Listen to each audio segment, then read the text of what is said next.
Praise the lord. క్రీస్తు సాక్షిగా నీవు ఉంటావా? నీదు సాక్ష్యము నిలుపుకుంటావా?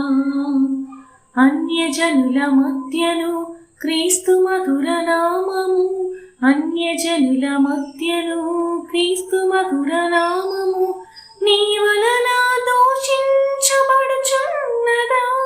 నీ క్రియల వలన అవమానం పొందుచున్నదా? నీ వలన దూషించబడుచున్నదా? నీ క్రియల వలన అవమానం పొందుచున్నదా? ప్రభు సాక్షిగా జీవిద్దాం, పరిశుద్ధ ప్రేమను లోకానికి పంచుదాం. ప్రార్థన చేసుకుందాం.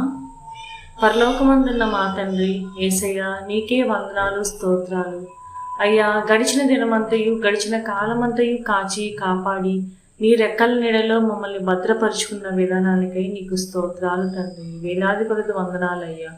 యేసయ్యా అయ్యా, ఈనాడు అనేక మంది అనేక విషయాల్లో అబద్ధ సాక్షులుగా బ్రతుకుతున్నారు తండ్రి. వారిని జ్ఞాపకం చేసుకోండి నాయన. ప్రభువా, అబద్ధము, అన్యాయము మొదలైన అపవిత్రతల నుండి వారిని విడిపించమని అడుగుతున్నాం తండ్రి.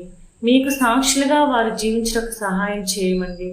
యేసయ్యా, మిమ్మల్ని నమ్ముకున్న మేము కేవలం మీ చర్చికి మాత్రమే కాదు ప్రభువా, సకల ప్రాంతాలకు వెళ్ళి సమస్త జనాలకు మేము మీ సువార్తను చెప్పేలాగా మాకు సహాయాన్ని, జ్ఞానాన్ని దయచేయండి.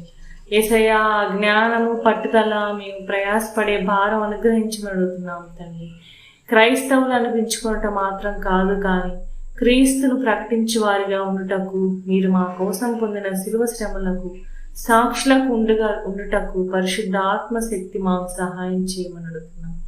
యేసయ్య, వెళ్ళిన ప్రతి చోట, మాట్లాడే ప్రతి పూట మా మాటలు కాక మీ వాక్యపు పలుకులు మా నోట నుంచి వచ్చేలాగా సహాయం చేయండి. యేసయ్య, ఈ సినిమాలు, ఈ సోషల్ మీడియాల వల్ల మేము చాలా సమయాన్ని వృధా చేస్తున్నాం తండ్రి.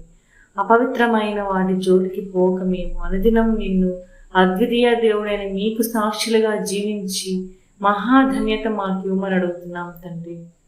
ఈ రాత్రికాల సమయంలో మేము ఆ పడకల చుట్టూ మీ దూత కంచె వేచి మాకు రక్షణగా ఉంచమని అడుగుతూ ఈ కొద్ది విన్నపములు నీ పాద సన్నిధిని చేర్చుకున్నామని యేసయ్య అతి పరిశుద్ధ నామంలో మిక్కిలి వినయముతో అడిగి వేడుకొని ప్రార్థించి పొందుకున్నాము పరమ తండ్రి. ఆమేన్.